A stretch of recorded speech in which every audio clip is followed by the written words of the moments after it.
PodcastOne presents the Steve Austin Show Classics. Heels with heat and baby faces that are over and cash registers that are full of money. I've been kind of following the fishbone interviewing Jim Ross because the guy's got such a damn history in the business. I'm trying to cover the highs and lows and everything in between. Here's what it's all going to boil down to. I always tell you guys exactly like it is. I'm going to have to bring Jim Ross on for some more episodes of the Steve Austin Show because right now, I'm going to get off his page right now, and I'm just going to talk purely wrestling, booking, angles, psychology, and promoters with Jim Ross. So anyway, without any further ado, Jim, welcome back to the show. Let's talk about Bill Watts and the magic of his booking and his psychology.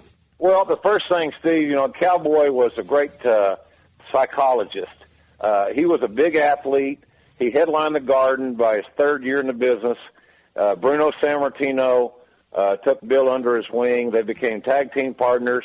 The inevitable turn where Bill became a villain occurred. They had 3 main events in the Garden, which at that time was very unusual.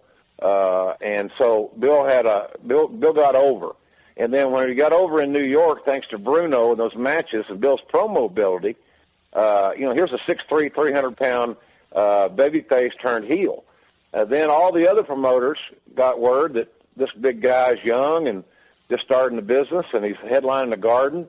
Watts got bookings in all the major territories as a top guy right away. What was it about Bill Watts that got him over? Man, I mean, when I saw Bill on TV, he was over with me too. Tough guy. Told it like it was. Now, of course, I didn't know at the time, but, he was booking the place. He owned the territory, so what he said was law, and it always went down like he did. But what did he bring to the table back in the day? Because I didn't see, what he was doing when he started. What enabled him to get over? He was real. He didn't play the role. He was a bully at heart. He was overbearing by nature. He was extremely intelligent, high IQ. He was smarter than you. He was bigger than you. He was tougher than you, and he could prove it in any deal. He could prove it at the boardroom. He could prove it in a wrestling mat. He could prove it on the football field. He was a two-sport recruited athlete at Oklahoma back in the day when they were roaring in the late 50s. He was real in the sense that he was a tough guy, but he brought that to the ring. He brought realness to the ring, and he demanded the realness in the ring from the guys. If you weren't a tough guy, legit, then you probably weren't going to make it in Mid-South very long. And when he got the chance to buy into McGurk's territory, he got rid of all the office stooges. He got rid of all the small guys except Hodge, and he started bringing in super heavyweights. He brought in the Spoiler. He brought in big heels. Dick Murdoch was another one. But he brought in big heels because Bill was a star, the babyface. He wrote the movie, he produced the movie, he starred in the movie, and he was a superhero in his own territory, and he brought his own villains in to work with him, handpicked. And so that's how that all started. That's how it got successful. As the older he got, he wanted to back out of the ring, and so he booked the territory in his image. And he still played the same brand of football that he always coached. He coached the same brand he played. What kind of guy was he to work for? Did he have a bunch of rules or what? Oh, he was a hard ass. And I talked to him a couple of days ago. Last Sunday, well, it wouldn't be last Sunday now, but first Sunday in May, he had his 74th birthday. And he's living down in the panhandle of Florida, a life of luxury, and he saved his money. And that was one of the things he taught me was, it ain't what you make, kid, it's what you save. And I know it sounds cliche as hell, but it's bottom line in the money. If you bottom line the money, then it ain't about what you gross, it's about what you save. Because both you and I both know a lot of guys that made a lot of money that still ain't paid their IRS bill. They still can't even buy a house because they got IRS debts. And it's embarrassing and it's sad, but it's the truth. Well, Bill was a different breed of cat in that regard. He had annuities. He had financial planning done, and all that stuff I got to be a part of learning at a very, very young age. But he wanted to book the territory in his vision and his belief.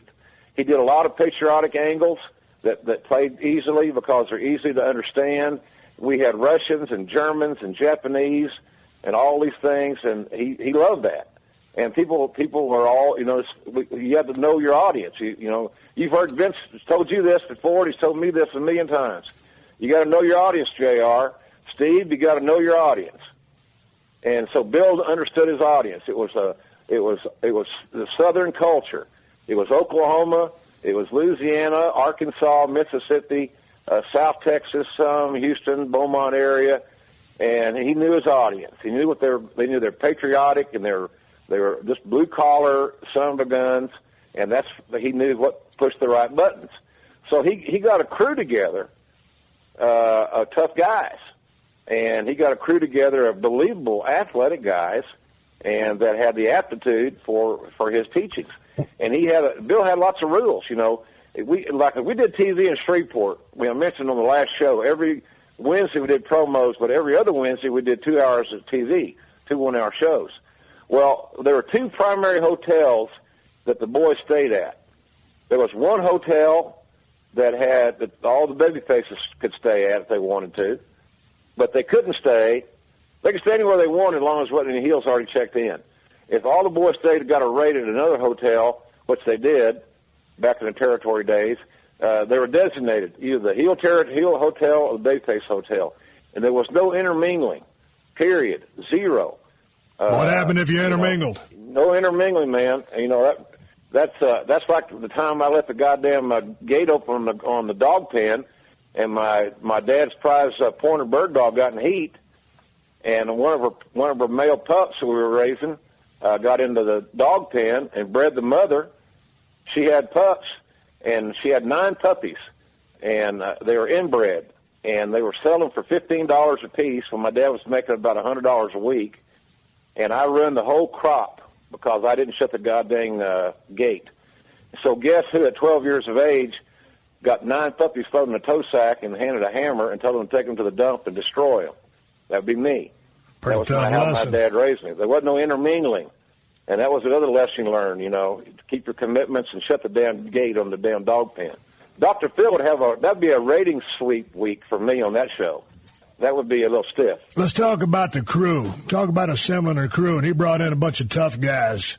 The business has changed a lot, from today's locker room to that locker room. Now, obviously, we both still love the business. I don't have an axe to grind about the current crop of superstars, but back in the day, it was all about the real deal. And this is before all the exposés on 2020, the Geraldo Riveros, the John Stossels. How was that locker room, man? Because, a lot of times when you come in to get a spot, you damn near had to whip a son of a bitch's ass to get that spot on many occasions. What was the atmosphere like in those and what was the atmosphere like in those days with the competitive environment that it was? Because, man, this wasn't no guaranteed money. I can answer that question with one rule that he had. If you, as a wrestler, were stupid enough to get into a bar fight and you lost the bar fight, you were fired. End of story.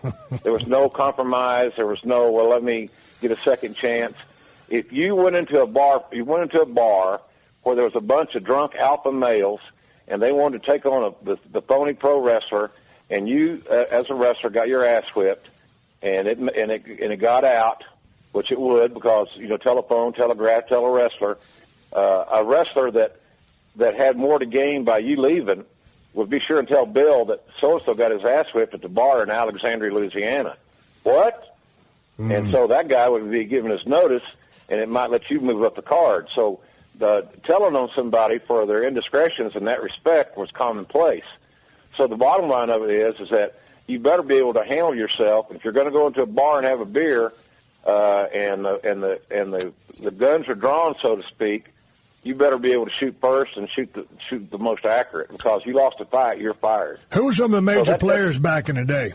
It was the law of the jungle, man. He believed in that, and he didn't believe in guys sitting out because they were injured. Hell, Steve Williams Dr. Death was working with Brad Armstrong one night, and you hear all these wise tales, and I was there and I saw it, so I know it's to be true. But the Doc didn't duck on a forearm, and Brad caught Doc in the eye with his elbow, and Doc had 108 stitches put in his eye, all around his eye, from an ophthalmologist had to sew him up. Well, this so happened on the next night, the boys were booked in Biloxi, and Doc was kind of green, He said, Bill, what do you want me to do tomorrow? And this is after Doc had come back from the emergency room, and his eye was swelled shut, had 108 stitches. This is all fact. Bill said, I expect you to get your ass in the car and go to Biloxi tomorrow and keep your booking. You're going to work. You're advertised. So that was the toughness that was it demonstrated in that territory. And, we had a bunch of tough guys. JYD was he was the biggest star the Mid-South ever had, bar none. But he wasn't somebody you trifle with. He wasn't wasn't Danny Hodge level of an amateur, but he was a pretty tough guy. But Jim Duggan, Butch Reed, Dick Slater, Murdoch take your head off. Paul Orendorff fight you to drop the hat. And the big cat Ernie Ladd, nobody, people didn't want to cross Ernie Ladd. So those are the kind of guys that were the nucleus of the Mid-South territory. Jim Duggan, my God, there wasn't no tougher guy than Jim Duggan. I just got through voicing over a match that WWE's putting out a Mid-South DVD in September. And I did about 8 hours worth of voiceovers and matches that were taped but never aired on television. They were handheld taped, no commentary. So I did all the commentary by myself. And one of the matches was Buzz Sawyer against Jim Duggan in a street fight in the downtown Municipal Auditorium in New Orleans. And I literally thought that I was watching a UFC fight because they beat the shit out of each other. I mean, it was disturbing. It was uncomfortable to call it because I knew what was going on, and one hit the other hard. And so the guy would kind of half-ass smile and retaliate. Here come the receipt. Well, there was receipt after receipt after receipt. And that's an illustration of what's going to be on that DVD. But that was Bill's territory. It was physical. If you didn't lay stuff in, it was horrible. It was absolutely, he didn't last long. So he demanded physicality. He wanted the heels got most of the TVs are heel-oriented. When you left the air, his goal was to have the fans pissed off and wanting to pay money to see that heel get his ass whipped in the live arena. The baby faces didn't always win, but they never quit. And that's what I tell young guys now as a baby face. You can get over if the people believe in you and you don't quit on them. You can learn to settle your head up, and keep that fight going. And at the end, if you lose the battle, you didn't quit. As long as the fans think you're not a quitter, they probably won't give up on you that quick. So that was Bill's whole deal.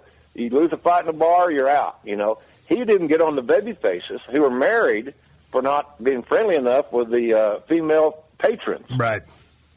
And they find out, well, so and so had a chance to walk out of this bar with the hottest girl in the bar and take her to his room, and he didn't do it. Well, I've seen Bill chew guys' ass out because he didn't follow through with what the baby faces, the heroes, are supposed to be doing, was making the women happy. He was a strange cat, but that was the old school. But back in that era, Steve, that wasn't really unusual. For Gagne was the same way. Eddie Graham was the same way. A lot of those old time promoters, Roy Shire and Frisco, same way. You didn't intermingle with your opponents. The baby faces did their extracurricular duties. And the heels went into bars, and sometimes went into bars to get into a fight, to make a little newspaper headline that they got arrested for beating the hell out of somebody, a truck driver or a biker or whatever. It was a whole different lay of the land. But the world is different. Like you said, I'm not knocking the guys today, but kids are raised different. Guys are getting in the business in a different way than they used to. So it was, that was his deal. The heat, the baby faces got their comeuppance at the blow-off. When you had the final match, which for us is generally in the Superdome, where WrestleMania is going to be next year, we're running it for years, 30 years. The Superdome has been a site for different wrestling events. That's when the babyface finally prevailed, at the end of the journey. And if you stuck with him as a fan, he didn't quit, at the end of the journey, at the last stand, when the chips are down, the hero won the war. And that's the way Bill Watts ran things in the Mid-South territory. We're going to talk more about promoters. Who was the best? Who was the smartest? Who was the hardest working?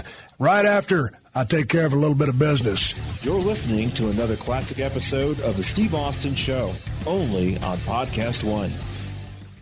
Hey, it's Adam Carolla from The Adam Carolla Show. BetOnline is the world's most trusted betting platform and your number one source for online betting. From the earliest odds to in-game live betting, BetOnline provides you with all the action and the ability to watch and bet on games as they happen. With the largest selection of odds on everything from football, NBA, college basketball as well. BetOnline has NHL, MMA, and championship boxing, all your betting needs in one place. Head to BetOnline today to get in on the action with America's most trusted site for online wagering. So have some fun. Make these games and these events and these combat sports a little more interesting with BetOnline. BetOnline. The game starts here.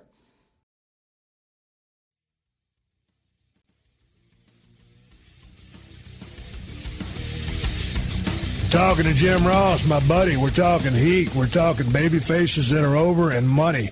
Now we're going to switch over and talk about some promoters. Who was the best? Who was the hardest working? Who's the smartest? There's so many of them. And Jim Ross was right there in the heyday of it all and with the current regime. Let's talk about promoters, Jim. You work with Bill Watts. You said he ran the best one-hour show there was, but Vince was probably the smartest cat there ever was. Let's break all that down. Well, the thing about it is that every promoter had to take advantage of their demographic and know their audience. And that's why Watts' style of booking and the Wild West aspect of what he did, a lot of blood, a lot of violence. There were a lot of people that were, it's not a great image. We had a lot of Russians with the Heat. I've mentioned that before. German, anti-Americans. Hell, he'd bring a guy in from Canada, and he'd make sure everybody knew this guy was Canadian. And I don't know that there hasn't been no wars between the United States and Canada. The biggest issues have been getting through customs when you go fly into the country. It's nothing. Yeah. Or trying to figure out them little coins, what they mean. Those loogies or whatever the hell they are. So why is Bill Watts the king of the 60-minute wrestling show? Because he told every segment, and there were 6 segments to a wrestling hour. That means there was 5 commercial breaks. And every segment had a beginning, a middle, and an end, meaning it had a purpose. He had a GPS for every segment. There was a start and a finish line. So every segment had a purpose, and every person in that segment had a role. And he would make it clear as to what the role was. I remember Ernie Ladd booking Lynn Denton, who was the grappler, who was really a hell of a hand out of Portland, Oregon area, came down there and he wanted to make a good impression first night. And Bill didn't put JYD on TV that often in the ring. He did promos. He was a promo guy. But Lynn Denton went in there and wanted to make a good first impression. He blew Dog up. The Dog got fatigued, and he out-wrestled Dog. I mean, he looked kind of bad. And then Dog finally beat him with his power slam, and Bill was just, I called the match, and I tried to ignore it because I knew what Bill was. I had to protect the Dog. Right. But you got to call what's on the monitor. That's the only match in all the years that I worked for Bill that never made air. He edited it off. Really? And Gonna protect the Dog, huh? Oh, yeah. Well, Ernie Ladd was a booker, and he called me and Ernie into his little private office at the Irish Mill Boys Club there on the fairgrounds in Shreveport, and Lynn Denton and Dog, and he said, he told Lynn, he said, you're fired. Ernie, you're fired. And Dog, you're an idiot. And I didn't know what the hell to tell you looking at me. I'm just calling what's on the monitor, but right. I should have probably done better. So he fired everybody, and I thought I was going to be – I didn't get fired. And, of course, by the time the second show was over, Ernie was back as a booker, and Lynn Denton kept his job because Ernie convinced Bill to give Lynn another chance. So Lynn went back, and we told the fans that Lynn Denton was so angry at Dog that the win was a fluke, and that was just to the house. So they had a rematch. But it was really the match goes back in that first show, and Lynn Denton flew around like a flying Melinda and made Dog look like a Ebony Superman, right, which is what he was supposed to do in the first place. So Lynn kept his job, Ernie kept his booking job, but for a few minutes there they were all fired, and I was on double secret probation, so to speak. But that's what Bill was a perfectionist. That 1 hour, there was no filler. There was no. If something got funny, it was funny by being organic or natural. It was nothing set out written to be funny. It was he was a dramatic. Everything was drama. Everything was drama. I was telling you the other day on the phone, I was going to watch this Bates Motel, and it's a psychodrama. Well, there's not much humor on it, but sometimes things are inadvertently funny. And that's kind of the way Bill's wrestling show was. If something was got a laugh, it was inadvertently funny. It was dramatic. It was athletic. It was compelling. That was his mantra. And maybe it was one-dimensional. Maybe it wasn't an all-encompassing entertainment show, but it was an action-adventure, kick-your-ass, here's why we're fighting situation. So that's where we were on that deal with Bill. A lot of those promoters, though, knew their audience, and Bill knew his audience. But, nobody comes close to Vince as far as knowing every aspect of promoting and building an entertainment company. And I get this all the time, on Twitter, at JRSBBQ, by the way. People saying, well, McMahon killed the territories. I say bullshit to that. And here's why I say that. Not because I'm still working as a consultant and I'm trying to kiss Vince's ass. I've done that on television. But I was there when the territories were going down the drain. I was watching. I was inside a territory. So this is not hearsay. The promoters themselves killed their own territories.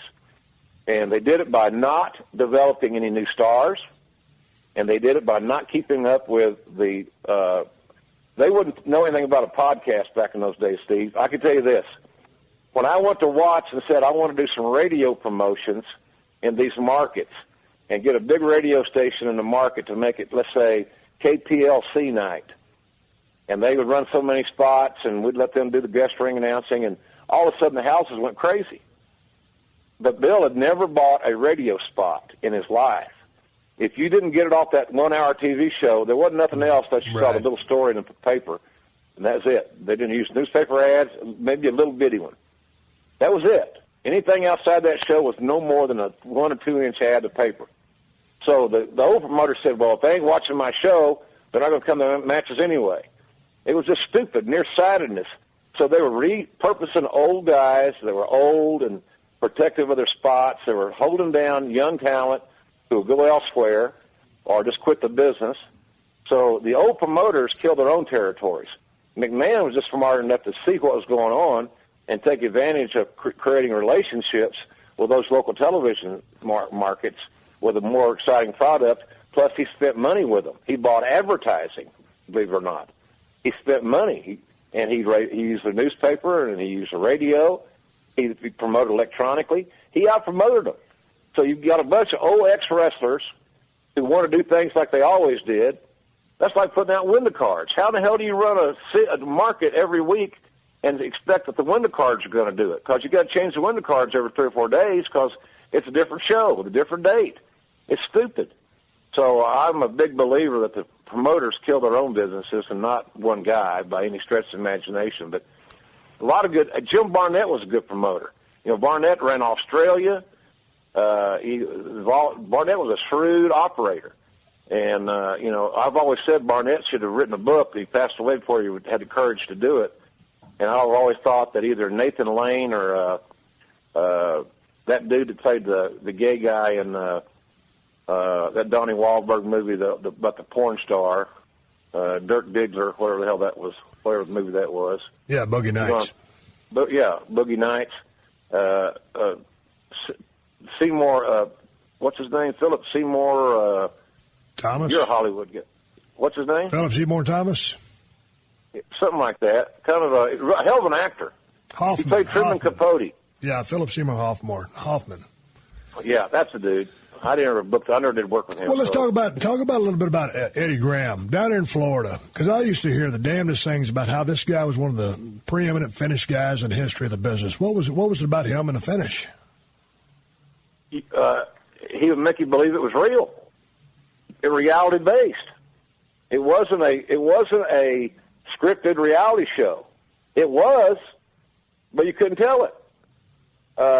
And the issues could be understood by all demographics, no matter the color of your skin, no matter your gender, or no matter your age. You understood what the issues were about, and that's very, very important. Why are these two grown men fighting? Why are they angry at each other? What's at stake? And then you had Gordon Solie there to do the presentation and make it real. So the angles are all based in reality, and so then the finishes were the same. So it wasn't like some rinky-dink. I used to get frustrated watching the talented luchadors when WCW was after I'd left in '93. Watching them do all these amazing spots and then beat somebody with a small package. I'm thinking, you got to be shitting me. That's what you got. That's what you're going to end it up with. Like Dean Malenko will go out there and do something really cool and zigzag and get you in some kind of weird ass hole. It made sense. But for some of those guys to do all this flipping and flying and hurricane ranas and topes and suicide dives and all this other stuff, and then they win the match with a small package, made me want to throw up because it didn't fit the story. It wasn't believable. I mean, you took everything this guy had to offer, and then you lost with a small package. I don't get it. You have to help me figure that out. So right. Believability was the bottom line, and Bill got a lot of. Bill told me that he got his PhD in booking from Eddie Graham. So that speaks volumes. And look at all the guys that went through that Florida territory over the years. That's a territory now that you could start another wrestling company with that group of guys right there and be competitive without question because of the talent level. Eddie attracted the top guys. Now, it was good to go to Florida because the weather was nice. You had the beaches, had a lot of pretty girls, and you had no state income tax. So Florida was a destination a lot of guys wanted to get to, but they also wanted to get there to work with Eddie. Dusty Rhodes learned how to be a booker from Eddie Graham. A lot of guys did. Cowboy was another one, as I mentioned. So Eddie was just a great finish guy, and so the finish made sense, Steve. It wasn't like you're going to roll your eyes out. Come on. That's bullshit. I ain't going to believe that one. You just took me out of my mood. Right. You hit a bad note in your song here. I don't get it. It's like Johnny Cash doing rap. Wait a minute. I don't want to hear Johnny Cash do rap. I want to hear Johnny Cash do Johnny Cash to keep me in the moment. Right. Don't take me out of the moment. And Eddie Graham never let that happen. Well, let's talk about Vern Gagne for a little bit in AWA because seemingly, Vern was kind of in that spot where, he was a guy that could really compete with Vince, had a lot of the key components. Vince recruited some of those components out. Vern lost his footing and went down the drain. But Vern could have been the guy. What did he not do to get him to turn the corner and be able to compete and take the lead? Well, I never worked for Vern. I met him several times because he and Bill were partners when Bill bought. Bill, Fritz, Von Erich, and Vern bought all parts of McGurk's territory because McGurk couldn't get talent. So he sold part of his territory to those three guys, Bill in place, and Vern and Fritz they're supposed to do talent sharing, and that didn't ever work out. That's the same theory as somebody saying the wrestlers ought to form a union. Hell, they can't even, if you get 30 wrestlers together, they couldn't even agree on what to order for lunch, much less have a union and have right. dues and have structure. It ain't going to happen. People need to forget about wrestlers having a union. It's a stupid-ass idea that will never happen. So Vern wouldn't change with the times, in my estimation. And even though Vern developed some of the biggest stars in his camp and had some great talents, Flair was developed there, Steamboat was developed there, Sergeant Slaughter, the Iron Sheik. A lot of real top hands learned their trade in Vern's camp in Minnesota.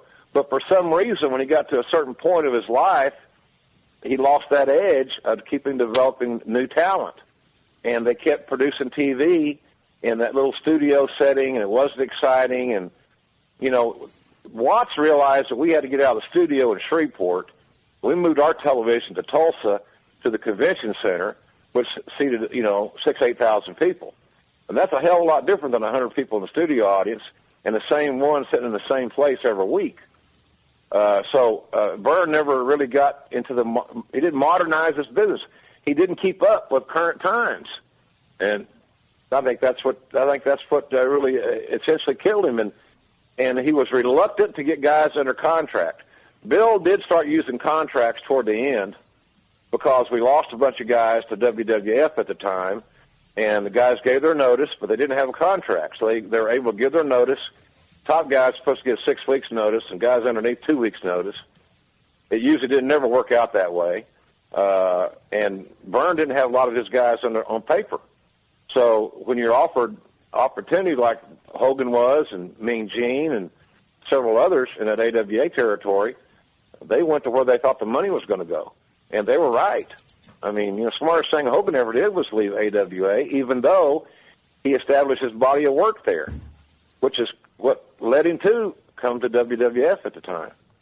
So I just think Byrne was one of those old promoters that headstrong, alpha male, I ain't changing, I've always done it this way, and to hell with it. And that's same thing could be said of Dick the Bruiser in Indianapolis, Bob Geigel in Kansas City. They just wouldn't change. They're good guys, but they thought their way was the only way. And there ain't no only way. Speaking of change, that's going to take me into my next little segue. We're going to talk about change because that's what Vince has been able to do. We're going to come back and we're going to talk about change with Jim Ross in the wrestling business. And before we do that, check it out. You're listening to another classic episode of The Steve Austin Show, only on PodcastOne. For weeks now, New Jersey residents have been plagued by unexplained drones flying overhead. Is there intelligent alien life? And if so, has the government been covering it up? All right, UFO sightings the military can't explain. Congressional hearings, Pentagon whistleblower. What does it all mean? What does it all mean? We are here to try and figure it all out with our new Ancient Aliens podcast. There is a doorway in the universe. Beyond it is the promise of truth. It demands we question everything we have ever been taught. The evidence is all around us. The future is right before our eyes. We are not alone. We have never been alone. Listen to the Ancient Aliens podcast, available wherever you get your podcasts.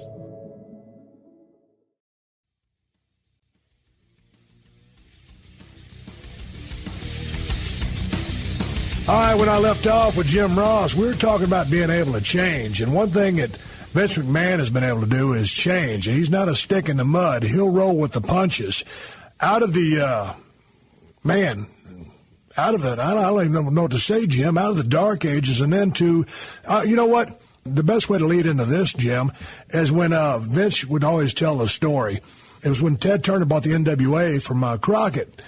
And he calls Vince and he says, Vince, guess what? I'm in the wrestling business.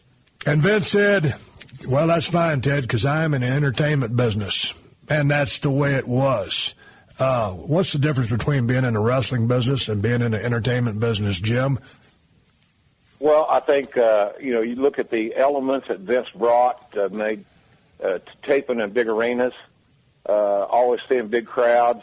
People were drawn to, boy, look at all those people. This must be good. Let's watch this. Then look at what you saw in the old territory days where they would tape in a studio because they got their production free by and large because they provided an hour of programming. They got a good rating for that station. So the station would trade out an hour of programming for the production cost. So the promoters didn't want to get out of that comfort zone. They'd go in the little studio. They had no pyro. They had no extra lighting. They had no music. They had no sets. You only saw a few people. It didn't look like it was a great deal.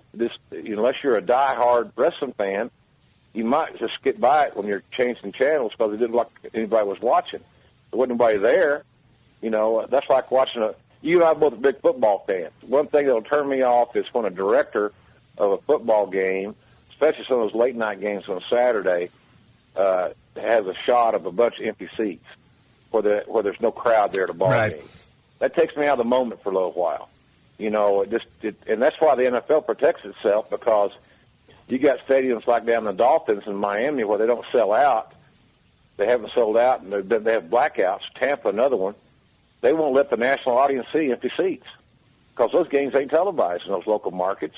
You might get them on satellite, but if you get them on satellite and you want to watch it, you're watching because you don't care if there's anybody there or not. But as far as the national image and protecting that market, they're just not going to let that happen. So Vince took the thing out of the smoky little arenas, dungy-looking places. He lit them up. It used to be the crowd was not lit. You couldn't see the fans. You only saw the ring. I'm still a little bit of the old school variety. I kind of like that ring being the focal point. I do too. With a little bit of light, maybe flowing out to the couple of rows back. I don't need to see everything. I want the focus on that product in the ring. Yeah. So I think he did that. He ingratiated himself with mainstream entertainment people, like a lot of the guests that were at WrestleMania 1, a lot of mainstream stars, because he realized that would get him mainstream publicity. So he by using those talents, Liberace or Billy Martin or Muhammad Ali or whoever it was, it got him. It made his promotion cool. Cyndi Lauper and the MTV thing and all that stuff. So all of a sudden he created a new image for the genre of wrestling and created that sports entertainment thing. And so I think that he had a vision for what it was going to be. And that's the thing about Vince. He's never been afraid to take calculated risk. That's what he calls them. Somebody say, I don't take a chance. Vince didn't take chances. He took calculated risk. Mm-hmm. And you heard him use that term 100 times. And he has a big cojones. He's not afraid. And he would go out there and try different things. Did everything work? No, it didn't. But that's the art. Is every movie a blockbuster? No, they're not. And there's some damn good directors and stars and everything else that's been in movies that belong in the hopper. But that's the gamble you take sometimes in the entertainment or in that world. So I just think he had a vision, Steve, of making it brighter and more at a better look, a better presentation. And along the way, you can lose your way and take your eye off what happens bell to bell. I get that. But as far as the presentation and the vision, nobody's ever come close to McMahon as far as having a vision for building a brand. And when you're in 160 countries or wherever it is now in 40, 50 languages, who in the hell ever? I would have thought that back in the 70s when I got in the business and I was making those $40 a night and I was going to ride down the road with Akbar and Danny Hodge, go make my $40. I would never realize that somewhere down the road I'd be in South Africa or we'd be in Kuwait or we'd be in Japan or wherever. I just thought I'd be in Fort Smith, Arkansas the next day because that was in the territory. So he changed the whole feel for the business and created an opportunity for guys to make a whole hell of a lot more money. People can bitch about Vince all they want, but a lot of guys we both know, including you and me, have made a hell of a living there thanks to him and his vision for what he did with your character and my character and several other guys that we know. Did we always agree philosophically? Did we always run the right play? Well, that's always subjective. But nobody compares to him as far as vision is concerned because he kept up. It's like all the social media stuff. I came screaming and kicking into Twitter because they wanted me to do it, and so I'm a team player. I said, okay, I'll do Twitter. Didn't want to do it. I was hesitant because I was old school, didn't understand it. Sometimes what you don't understand as a change you perceive as being negative, and that's not always the case, as we both know. And so now I'm a Twitter fanatic. I got probably close to 800,000 followers, and I'm not even on TV all the time anymore. But so it's growing. So that's just another example. All that social media stuff. He just stays ahead of the curve. And I think we're going through a transition now as far as the talent's concerned. A lot of young guys trying to get their foothold, but that may be another story for another time. But as far as promoters go, he was outstanding. Jimmy Crockett wasn't a bad promoter. He just didn't have the funds to compete with McMahon. But when you think about Jimmy Crockett, and this is going back in the day a little bit, you're thinking, man, that was hardcore serious wrestling territory. as was, Mid-South, as was WWF back in the day and all the transitions it went through, and by and large, any smaller territory in the United States. But when you go back to talking like you were about Bill Watts, and if there was that glimmer of humor that wasn't out and out supposed to be funny, but it just lent itself to the reason, to the angle, because of the timing, then it was cool. But when do you cross the line into letting in too many glimmers of humor? Is that prevalent in today's WWE product? Only if the talent has the chops to pull it off. That's why there's only a handful of big-time stand-up comedians that are filling arenas and not comedy clubs. Their comedy club comedians are a dime a dozen. And the guys, how many comedians are going and doing 5,000 seats, 10,000 seats? How many comedians are doing stadiums? Well, there's none of them doing stadiums. So my point is, doing comedy is hard. It's an art form, and I have a lot of respect for guys that are able to do great comedy. You and I both are fans of Ron White. Ron White's a pretty successful comedian, but he's one of a handful of guys. Seinfeld could do it when he was traveling. He still does when he wants to. But comedy's hard to pull off. And when you get an untrained thespian to try to be a comedian, sometimes it just doesn't work.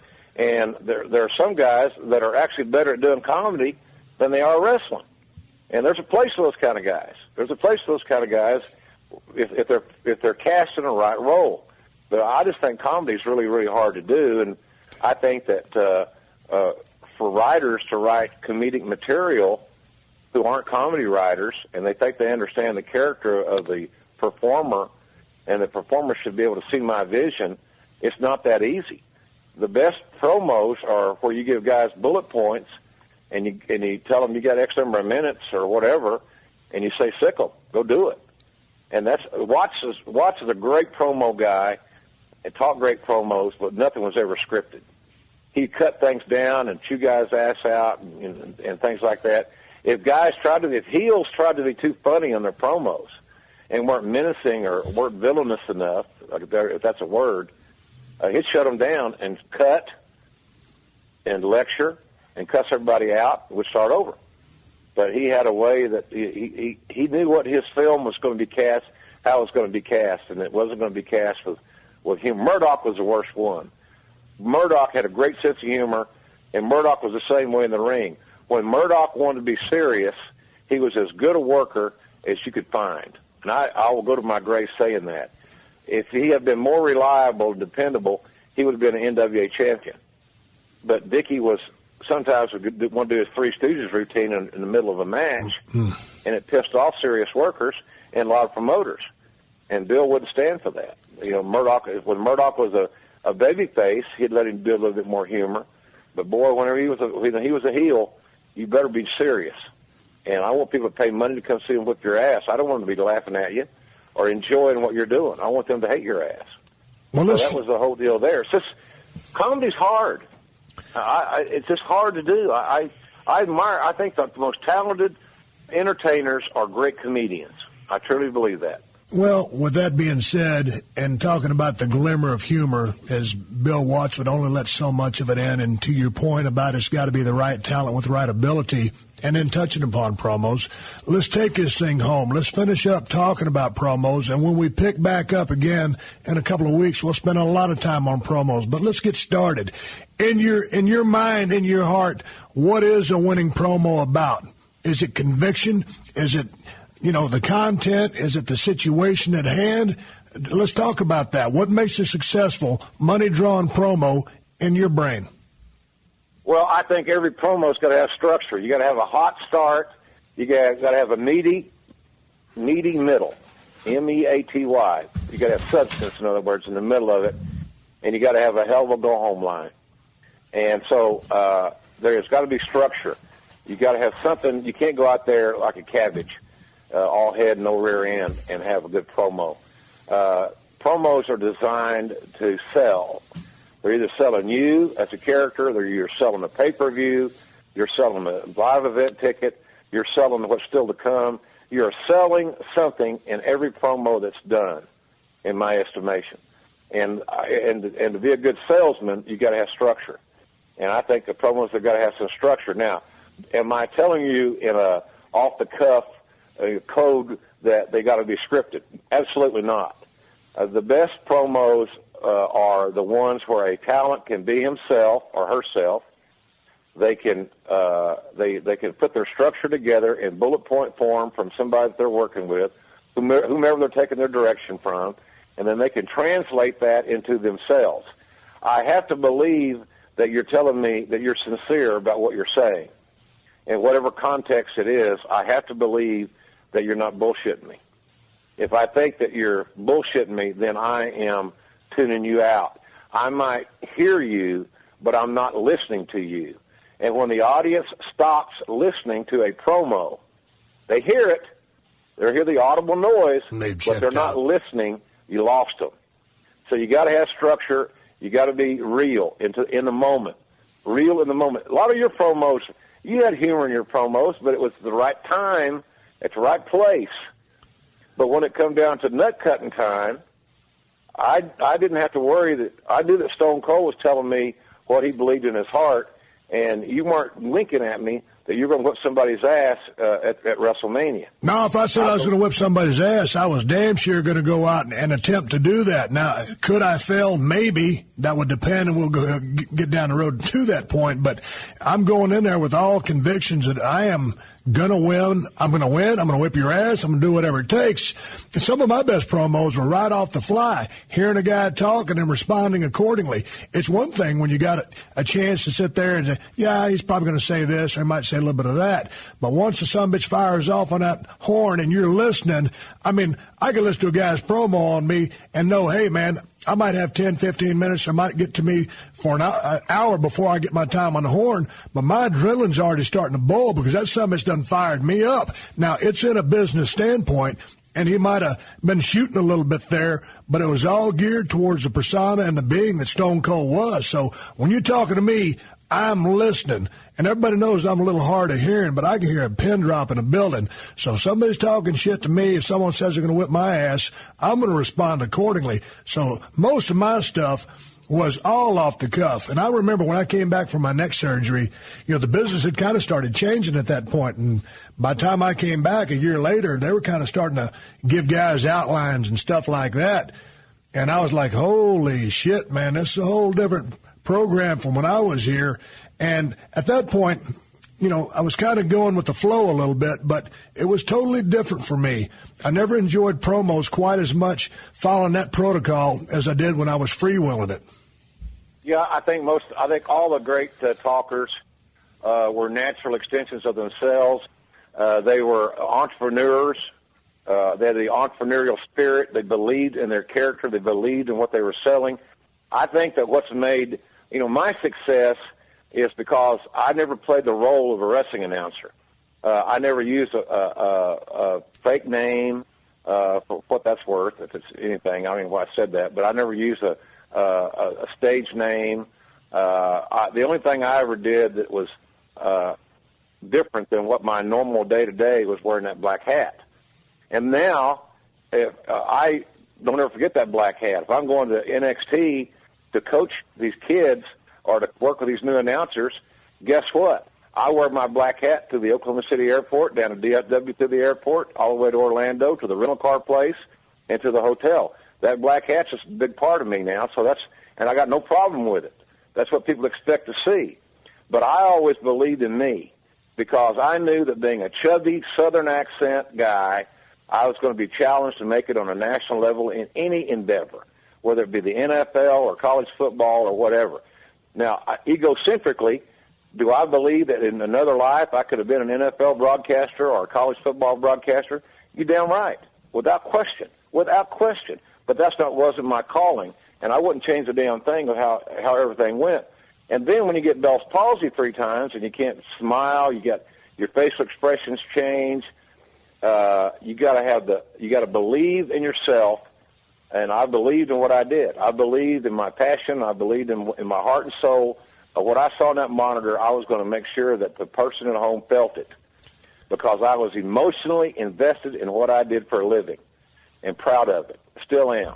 And when a great promo guy goes out there, he or she got to be emotionally invested in that character. Who are you? You should be an extension of who you are as a human being. And turn the volume up a little bit, give me a little bit more passion, and because then you're organic, you're natural. I watch your movies and I see Steve.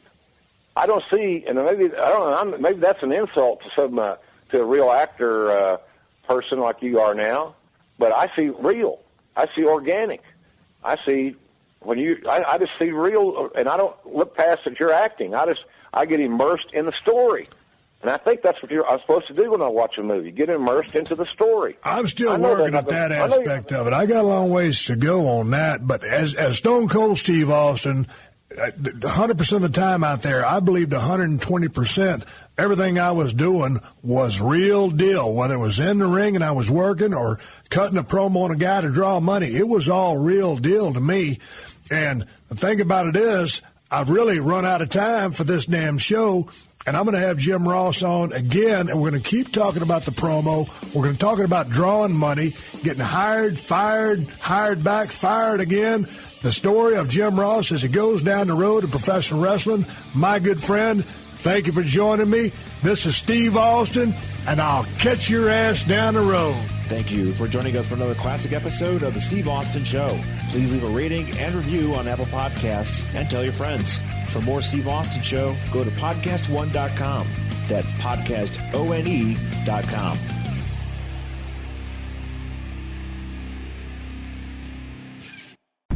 Are you looking for your next case? Pluto TV has all your favorite crime dramas streaming for free. You're gonna need some backup. Which means suspense is free. Very cool. Watch CSI New York, Criminal Minds, Blue Bloods, Tracker, FBI, and SWAT all for free. You can't outrun this. Someone is gonna pay for all this crime. But it's not gonna be you. Take care of business, fellas. Watch all the cases, all for free, from all your favorite devices. We got you. Feel the free. Pluto TV. Stream now. Pay never.